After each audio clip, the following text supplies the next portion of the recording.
Welcome to this first chapter of William Nolan's The Bark-Covered House.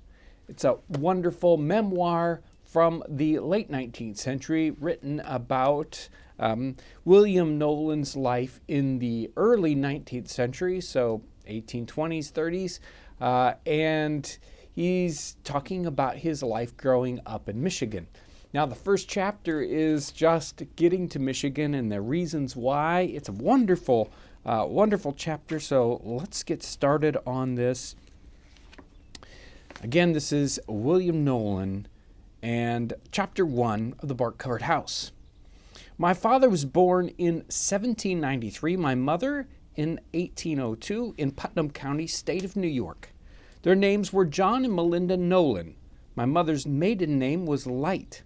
My father owned a small farm of 25 acres in the town of Kent, Putnam County, New York, about 60 miles from New York City. We had plenty of fruit, apples, pears, quinces, and so forth, and also a never-failing spring.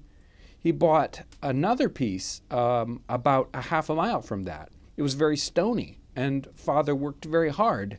I remember well his building a stone wall. But hard work would not do it. He could not pay for the second place. It involved him so that we were in danger of losing the place where we lived. He said it was impossible for a poor man to get along and support his family, that he never could get any land for his children there, and that he would sell what he had and go to a better country, where land was cheap and where he could get land for them. He talked much of the territory of Michigan. He went to one of his neighbors and borrowed a geography. I recollect very well some of the things that it stated. It was Morris's geography, and it said that the territory of Michigan was a very fertile country and that it was nearly surrounded by Great Lakes, and that wild grapes and other fruit grew in great abundance. Father then talked continually of Michigan. Mother was very much opposed to leaving her home. I was the eldest of 5 children, about 10 or 11 years of age, when the word Michigan grated upon my ear. I am not able to give dates in full, but all the incidents I relate are facts. Some of them occurred over 40 years ago, and are given mostly from memory, without aid of a diary. Nevertheless, most of them are now more vivid and plain to my mind than some things which transpired within the past year. I was very much opposed to going to Michigan and did all that a boy my age could do to prevent it. The thought of Indians, bears, and wolves terrified me, and the thought of my leaving my schoolmates and native place was terrible. My parents sent me to school when in New York, but I have not been to school a day since. My mother's health was very poor. Her physician feared that consumption of the lungs was already seated. Many of her friends said that she would not live to get to Michigan if she started. She thought she could not, and said that if she did, herself and family would be killed by Indians, perish in the wilderness, or starve to death. The thought, too, of leaving her friends and members of the church, to which she was very much attached, was terribly afflicting. She made one request of my father, which was that when she died, he would take her back to New York and lay her in the graveyard by her ancestors. Father had made up his mind to go to Michigan, and nothing could change him. He sold his place in 1832 and hired a house for the summer, then went down to York, as we called it, to get his outfit. Among his purchases were a rifle for himself and a shotgun for me. He said when he went to Michigan, it would be mine. I admired his rifle very much. It was the first one I had ever seen. After trying his rifle a few days, shooting at a mark, he bade us goodbye and started to view in Michigan. I think he was gone 6 or 8 weeks when he returned and told us of his adventures and the country. He said he had a very hard time going up Lake Erie. A terrible storm caused the old boat, Townsends, to heave and its timber to creak in almost every joint, and he thought it must go down, And he went to his friend, Mr. George Purdy, who is now an old resident in the town of Dearborn. And he said to him, "You'd better get up, we're going down. The captain said every man on deck and look out for himself." Mr. Purdy was too sick to get up. The old steamer weathered the storm and landed safely at Detroit. Father said that Michigan was a beautiful country, that the soil was as rich as a barnyard, as level as a house floor, and no stones in the way. I here state that he did not go any further west than where he bought his land. He also said that he bought 40 acres of land in the town of Dearborn, 2.5 miles from a little village and 12 miles from the city of Detroit, and said he would buy 80 acres more east of it after he moved in the spring, which would make it square, a quarter section. He said it was as near Detroit as he could get government land, and he thought Detroit would be the best market in the country. Father had a mother and 3 sisters, 1 brother and an uncle, who lived in Unadilla County, New York. He wished very much to see them, and as they were about 150 miles on his way to Michigan, he concluded to spend the winter with them. Before he was ready to start, he wrote to his uncle, Griffin Smith, to meet him on a certain day at Catskill on Hudson River. I cannot give the exact date, but remember that it was the fall of 1833. The neighbor of whom we borrowed the old geography wished very much to go west with us, but could not raise the means. When we started, we passed by his place. He was laying dead in his house, and thus were our hearts already sad made sadder. We traveled 25 miles in a wagon, which brought us to Poughkeepsie on the Hudson River, and then we took a night boat for Catskill, where Uncle was to meet us the next morning. Before we reached Catskill, the captain said that he would not stop there. Father said he must. The captain said he would not stop for $100 as his boat was behind time. But he and Father had a private little conversation, and the result was that he did stop. The captain told his men to be careful of the things, and we were helped off in the best possible style. I do not know what changed the captain's mind. Perhaps he was a mason. Uncle met us, and our things were soon on his wagon. Now our journey lay over rough and hilly country, and I remember it very cold. I think we passed over some of the smaller Catskill Mountains. My delicate mother wrapped as best she could be with my little sister, then not a year old, in her arms. Also, the other children rode. Father and I walked some of the way. As the snow was quite deep in the mountains, he carried his rifle and I my shotgun over our shoulders. Our journey was a tedious one, for we got along very slowly. But we arrived in Unadilla. There we had many friends and passed a pleasant winter. I liked the country better than the one we left, and we all tried to get Father to buy there and give up the idea of going to Michigan, but a few years satisfied us that he knew the best. Early in the spring of 1834, we left our friends weeping, for as they expressed it, they thought we were going, quote, out of the world. Here I will give some lines composed and presented to Father and Mother by Father's sister, N. Covey, which will give her idea of our undertaking better than any words I can frame. Dear brother and sister, we must bid you adieu. We hope that the Lord will deal kindly with you, protect and defend you wherever you go. If Christ is your friend, sure you need fear no foe. The distance doth seem great to which you are bound, but soon we must travel to far distant ground. And if we prove faithful to God's grace and love, if we never meet before, we shall all meet above.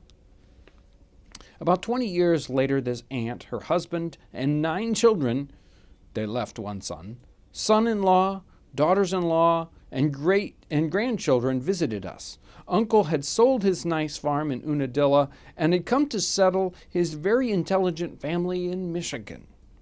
He settled as near as he could get government land sufficient for so large a family. With most of this numerous family near him, He is at this day a sprightly old man, respected, so far as I know, by all who know him, from Unionville to Bay City. Now, as I have digressed, I must go back and continue the story of our journey from Unadilla to Michigan. As soon as navigation opened in the spring, we started again with Uncle's team and wagon, and in this manner we traveled about 50 miles, which brought us to Utica. There we embarked on a canal boat and moved slowly night and day to invade the forests of Michigan. Sometimes we came to a lock, and Father got off and walked a mile or two. On one of these occasions I accompanied him, and when we came to a favorable place, Father signaled the steersman, and he turned the boat up. Father jumped on to the side of the boat. I attempted to follow him, but did not jump far enough, missed my hold, and went down by the side of the boat into the water. However, my father caught my hand and lifted me out. They said that if he had not caught me, I must have been crushed to death, as the boat struck the side the same minute. That certainly would have been the end of my journey to Michigan. When it was pleasant, we spent part of the time on deck. One day Mother left her little brother, then 4 years old, in the care of my oldest sister, Rachel. He concluded to have a rock in an easy chair, rocked over and took a cold bath in the canal. Mother and I were in the cabin when we heard the cry, "Overboard!" We rushed on deck, and the first thing we saw was a man swimming with something ahead of him. It proved to be my brother, held by the strong arm of an English gentleman. He did not strangle much. Some said the Englishman might have waded out. In that case, he would not have strangled any, as he had on a full cloth overcoat, which held him up until the Englishman got to him. Be that as it may, the Englishman was our ideal hero for many years, for by his bravery and skill, unparalleled by anything we had seen, he had saved our brother from a watery grave. That brother is now John Smith Nolan of Dearborn. Nothing more of importance occurred while we were on the canal. When we arrived at Buffalo, the steamer Michigan, then new, just ready for her second trip, lay at her wharf ready to start the next morning. Thinking we would get a better night's rest at a public house than on a steamer, Father sought one, but made a poor choice.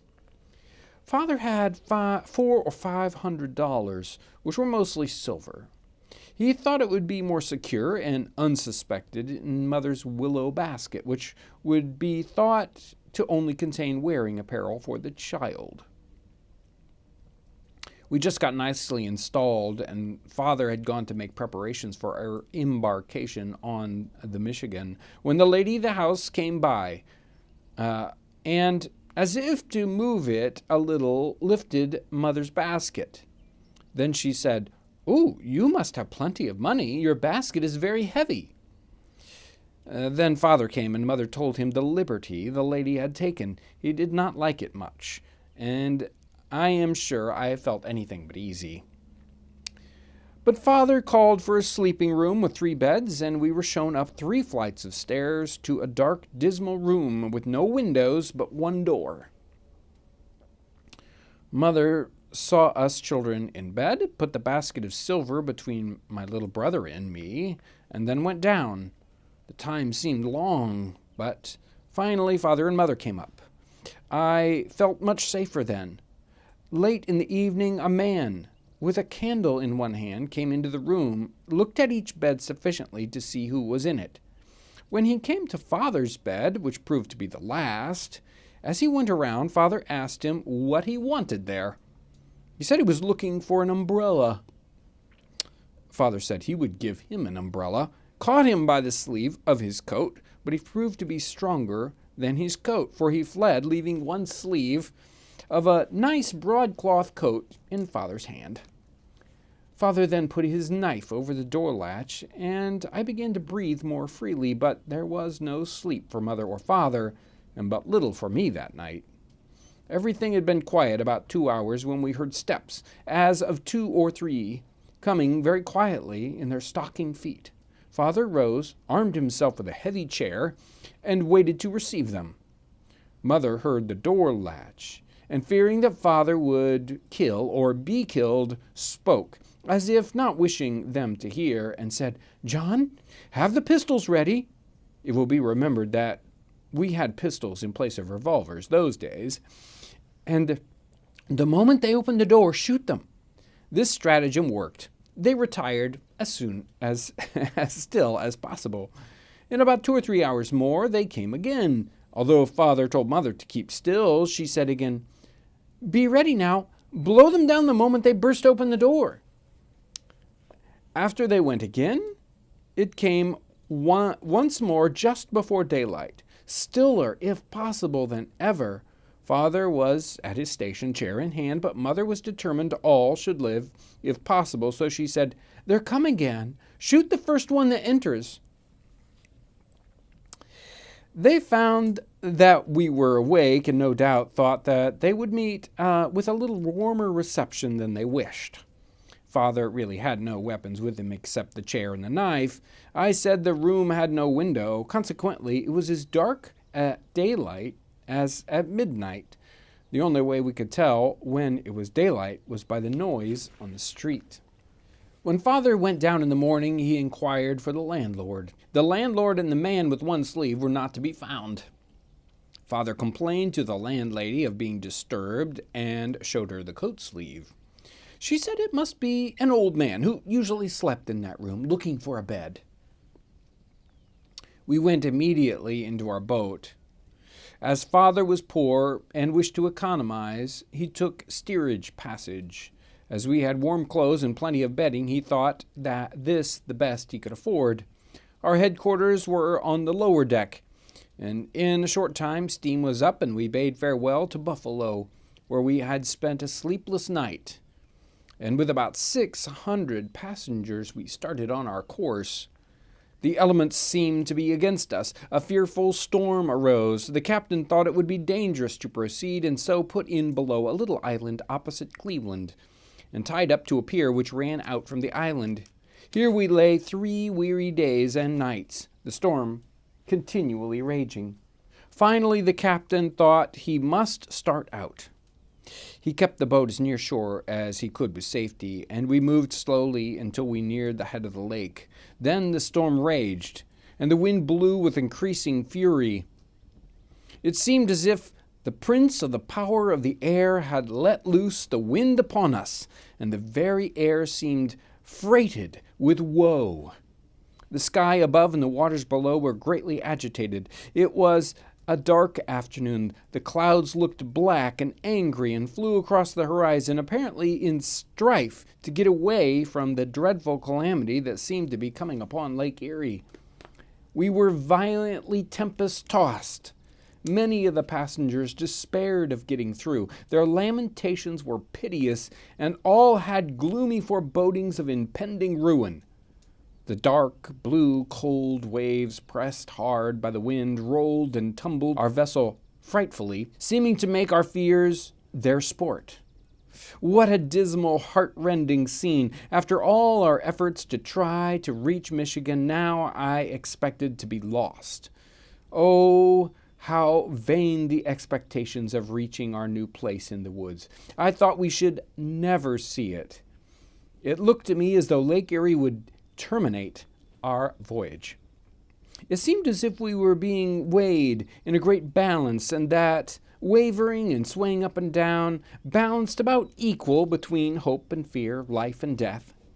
No one could tell which way it would turn with us.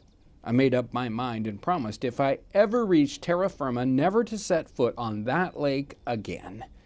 And I've kept my word inviolate. I was miserably sick, as were nearly all the passengers. I tried to keep my feet as much as I could. Sometimes I would take hold of the railing and gaze upon the wild, terrific scene, or lean against whatever I could find that was stationary near Mother and the rest of the family. Mother was calm, but I knew she had little hope that we would ever reach land. She said her children were all with her, and that we should not be parted in death, and that we should go together and escape the dangers and tribulations of the wilderness. I watched the movements of the boat as much as I could. It seemed as if the steamer would not withstand the furious powers that were upon her. The front part of the boat would seem to settle down and down, lower and lower if possible than it had been before.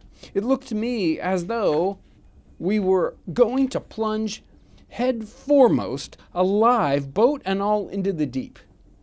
After a while, the boat would straighten herself up, and hope would revive for a moment, and then I thought our staunch boat was nobly contending with the adverse winds and waves for the lives of her numerous passengers. The hope of her being able to outride the storm was all hope I had of ever reaching shore. I saw the captain on deck looking wishfully toward the land, while the whitecaps broke fearfully on our deck. The passengers were in a terrible state of consternation. Some said we gained a little headway, and others said we did not. The most awful terror marked nearly every face. Some wept and some prayed. Some swore, and a few looked calm and resigned.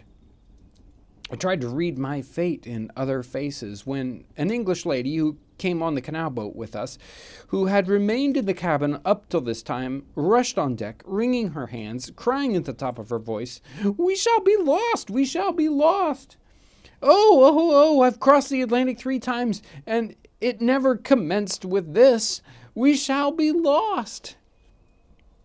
One horse that stood on the bow of the boat died from the effects of the storm.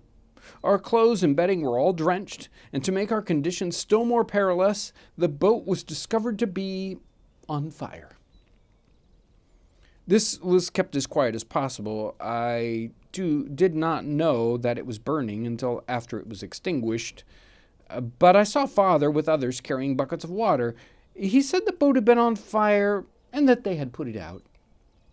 The staunch boat resisted the elements, plowed her way through, and landed us safely at Detroit.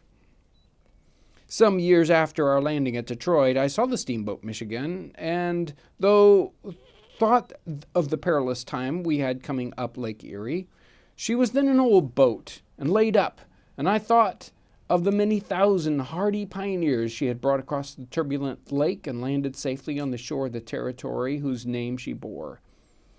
But where, oh where are the 600 that came on her with us?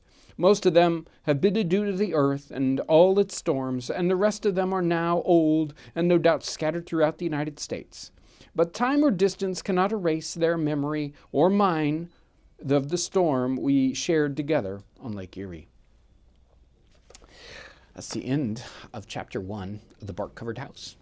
What a wonderful job William Nolan did with this Bark-Covered House. Amazing memoir written by someone who did not go to school after 10, 11, 12 years old. He did a tremendous job, beautiful description of what it was like to live in early 19th century America, especially out on the frontier. So a book I can't recommend enough. And pretty soon, make sure to watch this space for Chapter 2 of The Bark-Covered House coming up soon. Thank you for your amazing support, and thanks for watching today. Have a great day.